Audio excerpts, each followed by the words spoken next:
우리 로마서 강의 말씀 듣도록 하겠습니다. 빛의 사랑의 빛 외에는 이 점으로 은혜를 나누기 원합니다. 초대교회가 세상에는 굉장히 어떤 무관심한 모습들을 보였죠. 그렇지만 초대교회가 세상에 대해서 싸우는 하나의 무기가 있었습니다. 그것은 사랑이었습니다. 그러니까 세상을 뭘로 싸웠느냐, 세상에 대해서 무슨 영향을 줬느냐, 사랑이었습니다. 사랑이 최대의 무기였어요.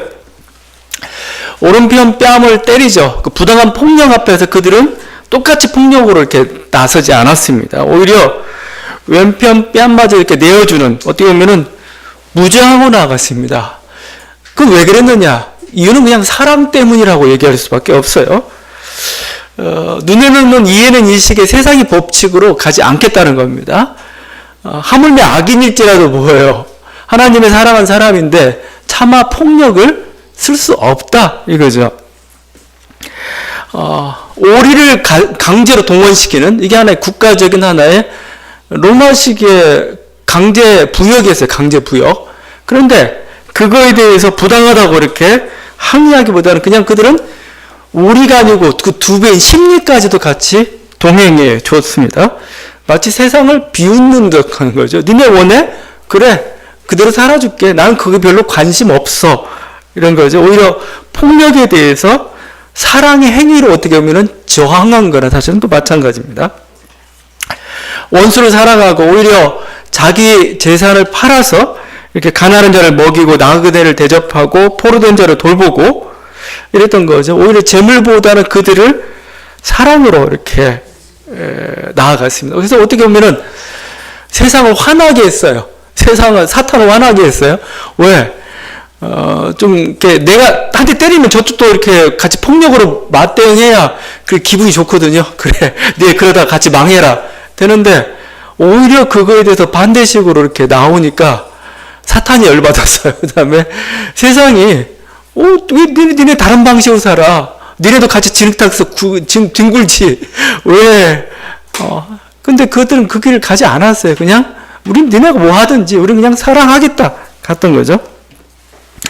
자, 그런데 이게 지금 뭐 예수님 말씀도 그렇지만 지금 이 고린도서 13장에서 그 위대한 사랑장을 노래하고 또 원수를 사랑하라고 12장에도 독려했고 오늘 또 이웃 사랑을 외치고 있는 사람이 누구냐? 바로 사도 바울이죠. 근데 사도 바울은 원래 그런 사람이 아니었죠. 사도 바울은 굉장히 다혈질의 사람이었던 거죠. 막 그 사도행전을 보게 되면은 그 자신의 어떤 이념과 신념과 맞지 않는다고 그래가지고 교인들을 핍박하고 그들을 재판에 넘기고 때리고 심지어는 모독하는 말을 하게 하고 죽이는 데까지 같이 참여했던 사람. 그냥 자기 구역에서 정도만 아니고 저 멀리 다메섹까지 가가지고 성도를 핍박했던 그런 사람. 그러니까 폭력으로 이렇게 대항했던, 폭력을 썼던 그런 사람이었는데 그가 지금 사랑의 노래를 좀 하고 있어요. 사랑하라고 이렇게 얘기하고 있죠. 40에 하나 감한 매를 수차례 맞고 채찍에 맞고 감옥에 갇히고 죽을 뻔한 위기를 경험하면서도 더 이상 폭력을 쓰지 않았습니다. 그는 이제 그를 오히려 원수를 용서하고 사랑하고 또 사랑의 길로 이렇게 갔던 것이죠. 무슨 일이 있었는가? 바로 그리스도를 만남으로 이루어졌던 거죠. 그리스도 그 놀라운 사랑이 그에게 부어졌을 때 그가 변화됐던 거죠. 그리스도의 우리가 십자가라고 하는 건 어떻게 보면 사랑의 정수이죠. 그러니까 십자가는 결국 뭐냐? 결국 그 모든 논리가 타인의 잘못에 대해 너 잘못했다 이렇게 정죄하던 그런 식이었습니다. 근데 십자가는 뭐요? 상대방을 향해 내리치던 그 돌을 자기에게도 돌린 거예요. 내가 그냥 감당하겠다 이거죠. 너의 악에 대해서 내가 심판하기보다는 책망하기보다는 뭐 내가 스스로 감당하겠다 이거죠. 그건 어떻게 보면 인간에 대한 이해가 있었던 거죠. 인간이 죄로부터 하나님 원하는 뜻대로 살 수 없음에 대해서 안타까움이죠. 그냥 내가 대신 다 짊어지고 가겠다. 그렇게 그 길을 가셨고 그 사랑이 사실은 바울을 녹였던 겁니다. 바울에 대해서 눈이 사실은 열리게 말았던 거죠. 그동안은 바울은 이렇게 폭력의 논리 가운데 항상 자기가 의롭다는 게 항상 있어요. 나는 괜찮고 너는 나쁜 사람이야. 이런 게 있는 거죠. 근데 십자가는 뭐예요? 내가 나쁜 사람임을 보여준 겁니다. 그럴 뿐만 아니라 그러다 보니까 다른 사람을 바라보는 눈도 이제 긍휼의 눈이 되었어요. 불쌍히 여기는 마음이 십자가로부터 생겼던 거죠. 그래서 사람이 보이기 시작했던 겁니다. 그래서 폭력을 단련했던 거죠. 바울은 이제 자기가 이제 빚진 자가 되었다라고. 전에는 뭔가 채권자처럼 뭔가 달라고 하고 요구하고 이런 자로서 이렇게 살아갔다면 지금 뭐 이제 마치 빚진 자처럼. 그래서 로마서 1장 같은 데서 내가 복음의 빚진 자라고 이렇게 표현하고 있습니다. 왜냐면 이 복음을 좀 그리스도의 놀라운 은혜를 받고 나니까 내가 놀라운 은혜를 받고 나니까 뭐 이거 혼자 간직할 수가 없어요. 그냥 자기 그것만 가지고 있으면 뭐 이게 죄처럼 느껴집니다. 그 구약에 보면 사마리아에 그 막 포위가 됐는데 하나님 은혜로 포위가 다 풀려나가고 다 적들이 도망갔어요. 근데 문둥병자들이 이렇게 밖으로 나갔다가 보니까 사람들이 없는 겁니다. 적들이 없고도 실컷 먹었어요. 먹고 나서 그냥 이거 안 알리면은 죄가 될까봐 다시 돌아가서 알립니다. 적들이 다 도망갔다고. 야, 우리 해방됐다고. 사람의 마음이라는 게 그렇죠. 은혜를 받고 나면 뭐예요? 갑자기 죄스러워져요. 그냥 왜? 내가 놀라운 은혜 나 혼자 받고 이렇게 그냥 이렇게 사는 게 죄송스러워집니다. 뭔가 어떤 식으로 갚아야 돼요, 이게. 은혜의식이고 감사의식인데 바울은 그런 겁니다. 그래서 어떻게 보면 사명이라는 것은 뭔가 해야 된다. 뭐 내가 좋아서 한다. 그게 아니고 마지못해서 하는 겁니다. 마지못해서. 해야 되는구나. 내가 이것을 감당해야 되는구나. 이거죠. 그게 진정한 삶인 거죠. 바울은 자기가 빚진 자라고 얘기하면서 이제는 모두에게 그냥 단지 복음의 빚진 자뿐만 아니고 사랑의 빚진 자가 되라고 이렇게 얘기하고 있습니다. 여러분 여기 사랑의 빚진 자입니다. 잘 봐야 돼요. 괜히 빚진 자 되라니까 여기저기 막 빚 끌어들이고 그러지 마죠. 거기 물질의 빚은 괴롭죠. 막 그 빚 내가지고 우리 옛날에 막 보증 잘못 썼다가 정말 힘든 경우를 당한 게 정말 많았습니다. 많았는데 그 사채업자에게 쫓기고 막 매월 이자를 맞춰야 되고 그 얼마나 그 힘든 과정입니까? 빚을 지지 말라고 오늘 여기 얘기하고 있죠. 어떠한 빚도 지지 말라고 얘기했죠. 바울은 어떠한 빚도 지지 말고 니네 빚 없는 인생이 되길 원하고 제가 교회 시작할 때 그렇게 했습니다. 저도 저 빚지고는 못합니다. 이거 그냥 그럴 바에 하지 말라고. 여러분 빚지는 건 별로 좋은 건 아닙니다.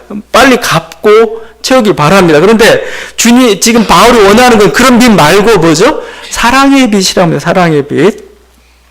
사랑의 채무자. 채무자는 뭐 갚아야 되죠. 내가 저 사람을 만나고 있는데 저 사람한테 빚졌어요. 사랑의 빚을 졌습니다. 그래서 사랑을 갚아야 돼요. 그래서 처음 만난 타인인데 그냥 나와는 아무 생명부지의 사람인데 갑자기 나는 뭔가 굉장히 죄송스러워요. 이 사람한테 뭔가를 줘야 돼요, 지금. 그게 바로 사랑의 빚진 자라는 겁니다. 사랑의 빚진 자의 모습이 가장 잘 나타나고 있는 게 부모 자식 관계 같아요. 자녀를 해준 것도 없이 당당합니다. 뭐 해주는데 보고 오히려 더 부족하다고 자꾸 큰 소리 쳐요. 반면에 부모는 다 해주고도 쩔쩔매죠. 뭐 요즘 그런 부모도 이제 줄어든다고 하지만 하여튼 부모의 마음이라는 것은 다 줬는데 내 시간도 내 정성도 돈도 다 줬는데 나는 안 좋은 거 가지고 있는데 저놈은 막 뭐가 잘났다고 막 다 달라고 하죠. 이게 빚진 자죠. 빚진 자. 특별히 왜 그런가? 사랑에 빚졌기 때문에 사랑하기 때문에 그런 거죠. 사랑에 빚졌다는 표현을 쓰고 있습니다. 강도 만난 자가 있습니다. 사마리아에 지나가다가 그를 도와줬어요. 안 도와줘도 되는가? 안 도와주면 안 돼요. 왜냐면 빚졌기 때문에 그렇습니다. 사랑에 빚을 졌기 때문에, 그 사랑을 행해야 되는 거고, 또 내가 사랑을 행하고 나서도 당신을 때 사랑을 행했으니까, 나에게 뭐 대가를 달라? 또 생색내기 그거 못합니다. 왜? 나는 빚졌고 그 빚을 갚았을 뿐입니다. 이런 자세입니다. 이게 바로 사랑의 빚진 자이죠. 그리스도를 믿는 순간 이런 일이 일어나는 거죠. 그래서 주님이 비유를 들어줬는데 가장 적절한 것 같아요. 어떤 사람이 막 빚을 졌는데 1만 달란트, 엄청난 겁니다. 1만 달란트라는 것은, 그러니까 왕의 1년 수입이 1000달란트가 안 돼요. 근데 일반 달란트라는 것은 셀 수 없는 빚이죠. 그걸 다 용서해 줬다 이거죠. 그리고 왕이 하는 말이 그러니까 뭐죠? 너도 이제 나가서 다른 사람에게 용서를 시행하라 이거죠. 이게 사랑의 빚진 겁니다. 실제 내가 채무자가 된 게 아니고 놀라운 은혜를 받았기 때문에 뭐요? 다른 사람에게 그것을 갚아야 된다는 거죠. 뭐 그건 누구든 마찬가지입니다. 어떤 사람을 만나든. 그래서 어떻게 보면 우리가 채무자의 눈이 되어야, 사랑의 채무자의 눈이 되어야 사람이 사실은 보입니다. 사람이. 그러니까 사랑의 눈으로 진짜 사람을 보기 시작하는 거죠. 그 전까지는 뭐냐? 제대로 사람을 못 봤어요. 그 전까지 사람을 제대로 본 건 아니죠. 그 사람은 나의 경쟁 대상이에요. 나의 이용 대상이에요. 저를 내가 어떻게 이용이 될까? 마치 막 지하철에 막 이렇게 부딪히는, 아침 출근 시간에 부딪히는 그 사람들 마냥 정말 짐짝처럼 보이고 나에게는 정말 사람이 아닌 것처럼 보여요. 그런데 사랑의 빚진 자, 사랑이라는 게 뭐예요? 그 사람을 사람으로 보게 만드는 겁니다. 실제 그 사람을 바라보는 순간 그냥 불쌍한 마음이 드는 거죠. 이게 당연한 거죠. 어느 영화의 한 장면에 나오는 대사입니다. 여러분도 보셨을지 모르겠어요. 이런 건데 여자 주인공이 물어봐요. 집에 불이 나면 피카소 그림을 들고 나올래? 고양이를 들고 나올래? 물어봤어요. 남자 주인공이 고양이를 들고 나오겠다는 겁니다. 왜 그래? 살아있는 생명이니까. 그렇죠. 뭐 피카소 그림 비싸긴 더 비싸죠. 그냥 엄청 비싸고 이 피카소 그림 팔아가지고 수백 마리 고양이를 살 수도 있겠죠. 그러나 그게 생명이잖아요. 거긴 이거 죽으면 끝나는 겁니다. 이거 소기정하기 때문에 아무리 그냥 가격으로 뭐 따질 수 없는 게 사실은 생명이라는 거죠. 이게 사랑이라는 겁니다. 사실은 사람을 바라볼 수 있는. 그 전까지는 사람으로 안 보였어요. 생명체로 잘 안 보였던 거죠. 존재가 생명체로 안 보였던 거죠. 근데 그리스도 안에서 또 그리스도께서 우리까지 회복시켜주는 게 진정하게 사람을 바라볼 수 있는 그 눈들을 우리들에게 열어주셨던 거죠. 그래서 그를 불쌍히 여기고 그에 필요한 것들을 채워주고 그렇게 되는 것. 또 그렇게 되게 되어 있어요. 인간의 존재 자체가. 근데 그게 물질이나 여러 가지 인생을 살다가 힘들게 살다 보니까 그게 다 막혀버린 거죠. 사람을 제대로 보지 못하게 된 거죠. 그리스도 안에서 벌어지는 일, 이제는 사랑의 사람이 되어서 사랑을 행하라 라고 이렇게 얘기하고 있고, 우리가 또 보면은 이 세상을 살아가는 가장 중요한 동기는 뭐냐? 사랑입니다. 결국 믿음, 소망, 사랑이지만 영원한 것은 사랑이라고 얘기를 해요. 믿음, 소망은 천국 가면 소용없어요. 뭐 하나님 계시고 뭐 천국이 이루어졌는데 무슨 믿음이 필요하고 무슨 소망이 필요합니까? 근데 가장 필요한 건 뭐냐? 사랑이다라고 표현하고 있습니다. 하나님께서 이 세상을 창조한 이유가 뭐냐? 그것도 사랑입니다. 사랑 때문에 우리 주님께서 하나님의 세상을 여러분이 아이를 왜 낳았어요? 자녀를. 그냥 이유를 물어보면 쟤 나중에 커가지고 나중에 보험처럼 들어놓은 거야. 뭐 그렇게 따지겠어요? 그게 아니죠. 그냥 사랑해서죠. 사랑해서. 그래서 한 생명이 뭐죠? 거기에 새로운 또 행복감과 끝들을 이루어가자는 하나님 마찬가지입니다. 그러니까 이 세상을 왜 만들었느냐? 이유를 찾으면 사랑해서입니다. 사랑해서. 사랑해서 뭐죠? 뭔가 존재가 태어나고 존재가 행복을 누리고 존재가 어떤 그 생명의 충만함을 느껴가는 그것, 그 자체죠. 그걸 원하는 거죠. 이게 바로 우리들의 모습이고, 이제 그리스도 안에서 우리들이 회복해야 될 게 이 바로 사랑이고, 그렇습니다.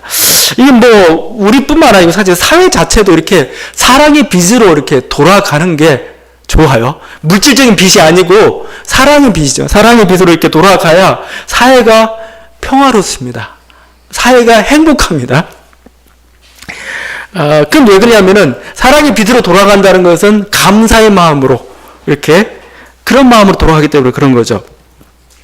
어떻게 보면 우리 하나의 공동체이기 때문에 서로의 빚을 지고 있어요. 그건 사랑의 빚입니다. 내가 어려울 때 도움을 받는 거죠. 내가 힘 있을 때 다른 사람을 돕는 거죠. 이게 바로 사랑의 빚 관계라고 할 수가 있습니다. 예전에 어느 유럽 텔레비전에도 봤던 건데, 유럽의 그 회사원이 인터뷰를 하는 거였습니다. 그 좀 고위직이에요. 근데 세금이 40%나 돼요. 엄청난 겁니다. 자기 수입의 40% 나간다고. 그래서 물어봐요. 이거 아깝지 않느냐고 물어요. 아깝지 않느냐고. 그랬더니 아깝지 않다는 겁니다. 왜 그러냐면은 자기는 청년 시절 공부할 때 국가로부터 사회로부터 그냥 공짜로 다 받았다는 겁니다. 자기 교육, 집, 그 다음에 취직까지 모든 과정 속에서 사회가 도와줬다는 거. 이제 뭐 나는 이제 그 빚 갚는다 이런 심정으로 자기는 세금을 낸다 이렇게 얘기를 해요. 왜냐하면 도움을 받았기 때문에 그렇습니다. 혜택을 받았기 때문에 뭐 나 이제 돌려 이게 필요해요. 그 왜 그러냐면 여러분 만약에 나이가 노년이 됐고 내가 정말 또 근로 능력이 다 상실되었습니다. 근데도 불구하고 아무도 날 도와주면 나는 얼마나 불안하겠습니까? 여러분이 가지고 있는 많은 불안 요소 중에 하나가 사실은 미래에 대한 불안이거든요. 나야. 근데 누가 나를 책임져줘요? 내 인생에 대해서. 당신 됩니까? 제가 그걸 도와주겠습니다. 이게 하나의 공동체죠. 그래서 어떻게 보면 이게 빚입니다. 빚. 그러니까 내가 힘이 있을 땐 열심히 일해가지고 다른 사람을 돕고 내가 힘이 없는 사람이 되었을 땐 뭐죠? 또 그 다른 사람이 나를 돕고 이렇게 서로가 행복한 사회가 되는 겁니다. 그렇지 않고 그냥 내 인생이 돼서 내가 책임져야 된다면은 아등바등 살아가야 돼. 아등바등 막 모아놔야 되고 끌어모아놔야 되고 막 이렇게 챙겨놔야 되고 또 그렇지 못하면 불안하고 쌓아놓고도 불안하고 이런 거죠. 이렇게 돌아가는 사회는 굉장히 불행한 사회라고 할 수 있죠. 그래서 사랑의 빚으로 이렇게 돌아가는 사회가 좋습니다. 근데 우리 한국 사회는 불행히도 그야말로 각자 도생 아등바등 사회입니다. 아등바등 사회. 내가 책임져야 되니까 얼마나 힘들어요. 그러다 보니까 어떤 불안하기도 하고 감사의식도 없어요. 감사의식. 사실 내가 어느 정도 성장하고 내가 어느 정도 이렇게 부를 쌓는 것은 직접 외국처럼 이렇게 유럽 경우처럼 도와주지 않았을지라도 그래도 공동체의 도움을 받은 겁니다. 하나의 사회 시스템이라는 게 있었고 나에게 기회가 제공이 된 거고 다 열심히 했지만 그래도 그 기회가 나에게 뭔가 더 물질적인 부를 가져다 준 거고 또 내가 물질적인 부를 쌓으면서 또 다른 사람이 손해를 본 것도 있거든요. 다른 사람이 어느 정도 투자해 준 것도 있거든요. 그걸 통해 나는 부유하게 되었다면은 내가 부유한 사람에 대해서는 뭐죠? 그것을 갚아야 되죠. 그게 환원인 거죠. 그건 다른 식으로 하면 자선이라는 표현을 쓰기도 하고 그렇습니다. 근데 우리는 전혀 그렇지 않죠. 우리 한국에 있는 대기업들은 전부 사회에 빚을 졌습니다. 왜냐면 우리 60년대, 70년대 대기업이 이렇게 성장해 가는 과정들 잘 알잖아요. 국가가 기회를 보장해주고 모든 걸 다 차단시켜주고 너한테 독점체제 가도록 만들어주고 거기다가 세금과 모든 것들 다 부어줬습니다. 그 배경으로 이렇게 기업들이 성장을 했던 거죠. 그러니까 그렇다면 기본적으로 감사의식이 있어야 돼요. 사회가 나를 이렇게 키워줬구나. 우리 기업을 키워줬구나 하면 뭐죠? 어느 정도 자기 기업이 섰으면 이제 환원해야 되는 사회를 위해서 뭔가 보답하고 환원해야 되는 70년대, 80년대 그 산업 전사들이 자기 노동력을 제공을 해줬어요. 그렇다면 이제 내가 어느 정도 기업이 안정화된 상태에서는 뭔가 새로운 관점에서 사회에 기여할 수 있는 길들을 생각해야 되는데 그게 잘 안 되고 있죠. 이게 우리 사회의 하나의 비극입니다. 그러니까 이게 서로 사랑의 빚으로 이렇게 얽히는 게 물질적인 빚이 아닙니다. 이게 사실은 사회를 더 행복하게 왜냐하면 전부 기본적으로 감사의 마음이 있잖아요. 그리고 서로 함께 산다는 그게 있잖아요. 그게 우리들 불안을 씻어주기도 하고 그런 거죠. 그냥 우리가 사랑해야 될 의무뿐만 아니고 사회 자체도 그렇게 되어야 됩니다. 우리가 사랑해야 된다고 하지만 사실은 요즘 현대사회는 굉장히 이렇게 사랑이라는 게 복잡해졌죠. 우리가 고대 사회는 단순했습니다. 그냥 이웃에 굶주린 사람이 있었거든요. 여러분 가서 그냥 먹을 거 갖다 주면 돼요. 그게 사랑이었고 그걸 행하면 되는 겁니다. 근데 지금은 그런 가까이 이웃을 찾기도 쉽지는 않을 뿐더러 또 사회가 여러 가지 이렇게 복잡하게 얽혀져 있죠. 옛날 같으면 실업자들이 있으면 구제해주는 게 이렇게 사랑일 수도 있습니다. 그러나 좀 더 성숙한 사랑은 뭐죠? 실업자가 생기지 않도록 만들어주는 것. 이게 사랑인 거죠, 사랑. 그래서 그 요즘 이제 자꾸 기업 얘기하면서 그런 얘기합니다. 기업의 목표가 이윤이냐? 물론 이윤이죠. 중요한 건 이윤인데 어떤 사람은 그냥 우리 기업의 목표는 고용이다 하는 사람들도 고용이다, 고용. 그러니까 사실은 한 기업에 100명의 직원이 있다는 건 뭐죠? 100가정을 먹여 살리고 있는 건 사실은 마찬가지입니다. 그만큼 뭐예요? 그것은 엄청난 사랑이죠. 어느 단체가, 어느 교회가 그걸 행할 수 있겠습니까? 못하는 거죠. 그러니까 어떻게 보면은 그게 사실은 진정한 사랑입니다. 진정한 사랑. 그래서 우리들에게 있어서 어떤 사랑이라는 게 단순히 그냥 내 돈 모아가지고 준다. 이 차원이 아니고 뭔가 그 정책을 만들어내고 그런 방향으로 이렇게 가도록 만들어주고 가난한 자가 생기지 않도록 만들어주고 그렇게 정책으로 만들어주고 그런 정치를 지지해주고 그래서 가난한 자가 안 생기게 이게 진정한 사랑들이고 성숙한 사랑의 모습도 이렇게 가고 있습니다. 그래서 이렇게 여러 가지 모습들. 그래서 이런 어떤 사랑을 행하는 거에서는 아마 미국식도 있고 유럽식도 있는 것 같아요. 미국식은 주로 뭘 원하냐면은 자선입니다. 그래서 미국은 자선을 굉장히 강조해요. 내가 대기업이 됐어. 그럼 뭐죠? 내가 어느 정도 재벌이 됐어. 돈을 많이 벌었어. 그러면 자선하는 거. 록펠러 같은 사람은 굉장히 유명한 사람이고 뭐 빌 게이츠 같은 사람도 결국 자선으로 이렇게 가고 있습니다. 그게 미국의 전통이고 사실은 성서의 전통이고 그런 거죠. 그걸 실천하는 거죠. 유럽식은 다릅니다. 유럽식은 뭐죠? 왜 개인이 그걸 책임을 지냐는 겁니다. 사회가 책임을 져라 이거죠. 정부가 책임을 지라. 복지로 간 거죠. 복지. 세금 뜯어가지고 세금 모아가지고 그걸로 가난한 사람을 도와주는 게 더 효율적이다 이거죠. 더 안정적이다 이거죠.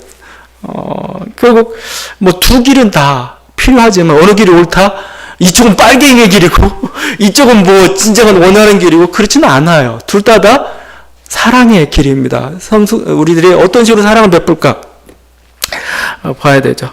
직접 이렇게 돕는 것, 여러 방식으로 돕는 것 이게 사랑이고 또 이렇게 정책적으로 돕는 것도 사랑이고 여러분도 교회에 내고 있는 헌금도 사실은 사랑입니다. 사랑.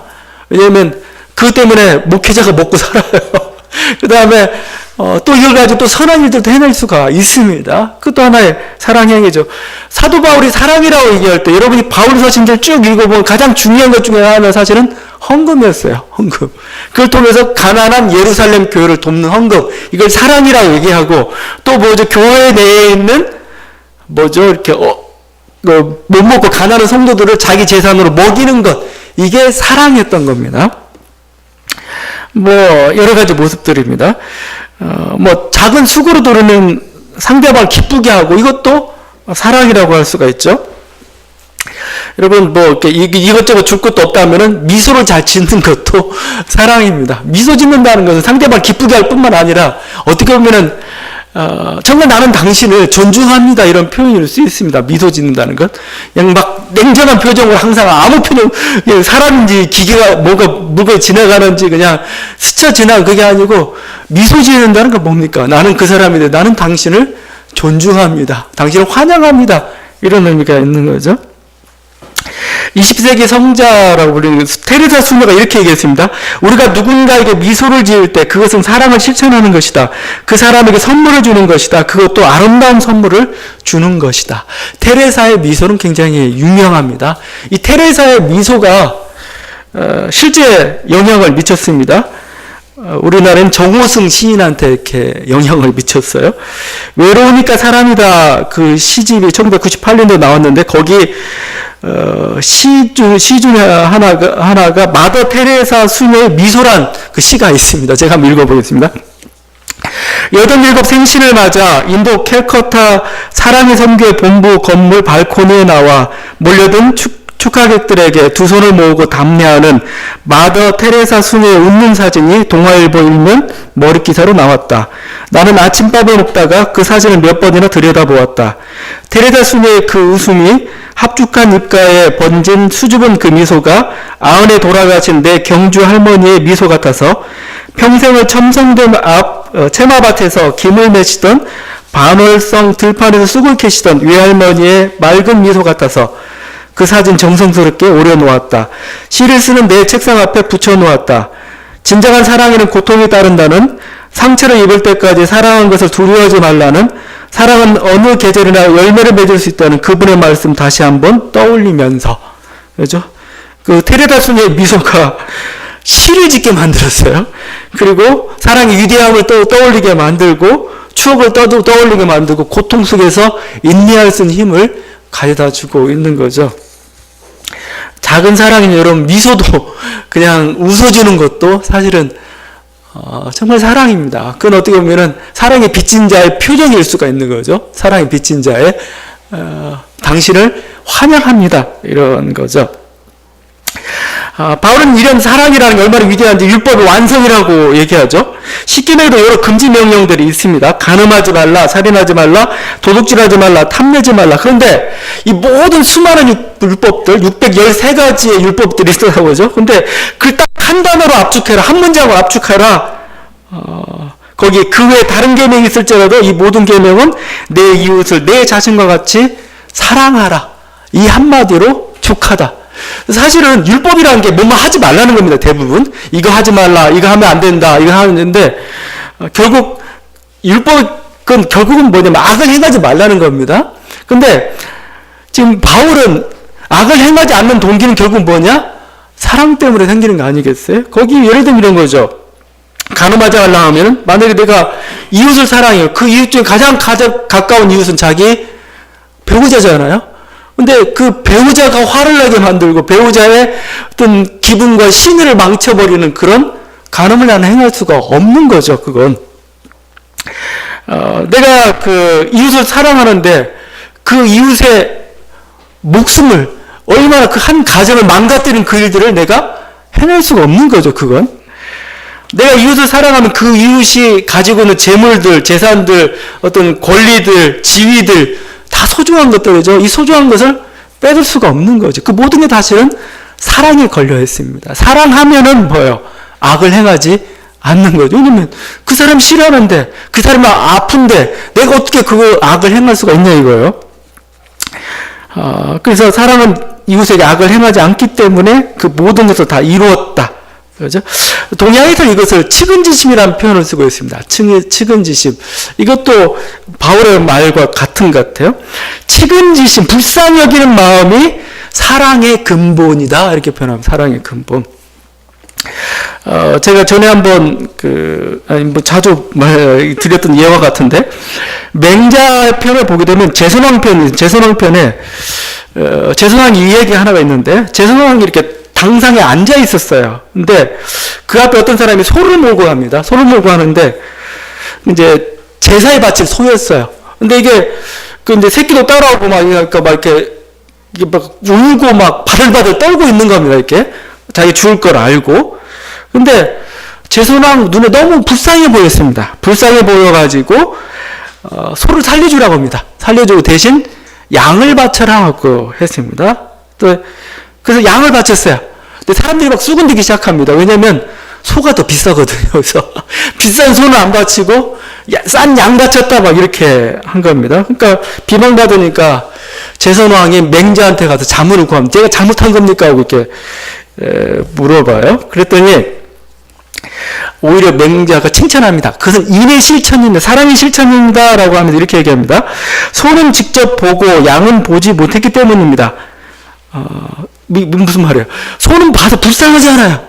그러니까 너 양은 안 봤잖아요. 그러니까 보는 거 보고 그런 거죠. 이렇게 군자는 금수가 살아있는 것을 보면 그 죽어가는 걸 차마 보지 못하며 그것이 애처롭게 우는 소리를 들으면 차마 그 고기를 먹지 못합니다. 그래서 군자는 주방을 멀리합니다. 여러분 살 빼려면은 도살장에 항상 서 있어야 돼. 딱 보고 그 동물 죽는 거 보면 막 불쌍해가지고 아유.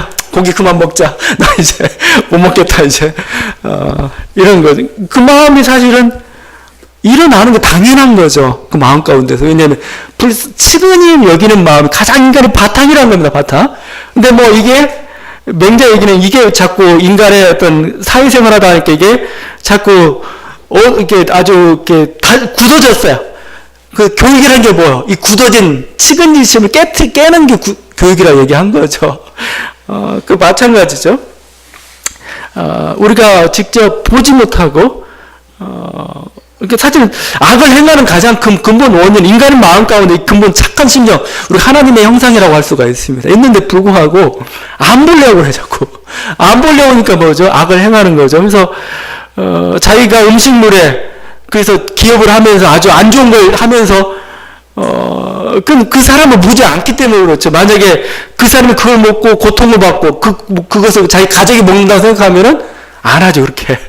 내가 지금 서류에 도장을 찍고 사인을 하게 되는데 그게 아니고 한 사람의 생명이고 인생이라고 우리는 함부로 결정할 수가 없는 그런 것도. 근데 안 보기 때문에 우리는 아주 쉽게 결정하고, 만약에 본다면 뭐죠? 우리는 측은지심이 일어날 수밖에 없어요. 불쌍히 여기는 마음이 이렇게 일어날 수밖에 없는 거죠. 그래서 사랑이라는 게 결국은 뭐예요? 우리로 하여금 악을 행치 않게 만듭니다. 왜냐하면 저 사람을 사랑하면 뭐예요? 저 사람이 해대는 것, 악한 것, 마음 상하게 하는 거 나는 할 수가 없다 이거죠. 나는 저 사람을 기쁘게 하고 환영하고, 이게 우리들의 기쁜 태도. 그래서 그 모든 것에 모든 율법, 결국 율법은 악을 행하지 말라는 것인데 결국은 이것은 사랑으로. 그래서 이 사랑은 율법의 완성이다. 대단한 말이죠. 대단한 말이고, 어떻게 보면은 구약 성경, 구약 율법, 모세 오경을 그냥 통통 정리하고 있는 말입니다. 모세 오경을 한마디로 정리해라. 율법 한마디로 정리해라. 뭐냐? 그래서 사랑이다. 사랑이다. 그렇죠? 하나님은 누구냐? 결국은 사랑이다. 이렇게 요한 사도는 또 정리하고 있는 거 아니겠습니까? 바로 우리는 이제 그 사랑의 사람들로 이렇게 부르심을 받았습니다. 우리들 삶 속에서 우리도 아직도 이렇게 그게 이렇게 갇혀져 있고, 또 혹시 눈이 여러 가지 이해관계 때문에 닫혀져 있습니다. 다시 한번 그리스도 안에서 사랑을 바라볼 수 있는 그 눈이 열리길 바라고, 또 주님의 은혜를 주셔서 사랑을 행하는 저와 여러분들 간절히 바랍니다. 기도하시겠습니다.